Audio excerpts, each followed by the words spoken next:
Okay, on the Maserati Ghibli, one of the last steps before we paint the car, the black finish, will be the application of the textured undercoating, which was put on the car at the factory and will now be put back onto the car in the process of restoration.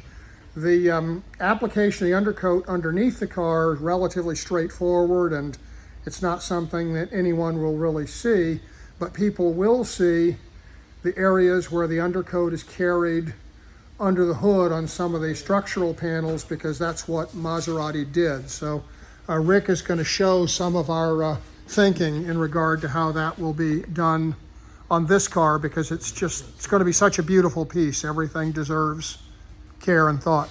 The undercoating we use is a modern two-part catalyzed undercoating, which will be very durable, very strong, but still maintain the appearance of the original undercoat. So it's a lot like a bed liner in a truck. Yes, very much so. And it's also very similar to the kind of textured finish that you see on the rocker panels of a lot of new cars. So it's a This is where we're going to make the line. It's where Maserati would have done it originally. right along this edge So here. that as it carries through, it's going to carry across here, down around the air intake tubes. Yeah, and in the finished car, these holes here are the locations of the car's ID They're plates. for the VIN plates. And so the undercoat runs under those holes in the original car.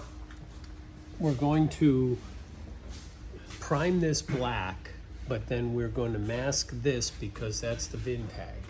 Yeah, there's the serial number. That is the serial number, so we will protect that.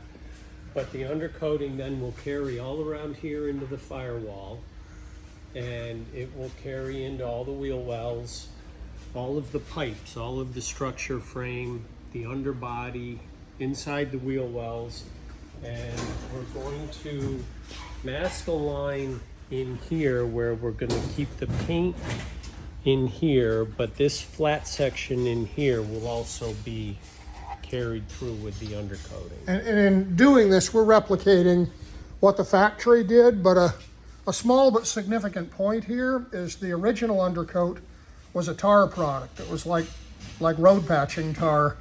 And the stuff that we're putting on now is a synthetic. So when it's sprayed into areas back there, the tar melted and ran, where the synthetic product will not run, and it'll continue to look neat for years. Yes. So, and so that's one of our last things after the seam sealing, and this car will be ready to turn black.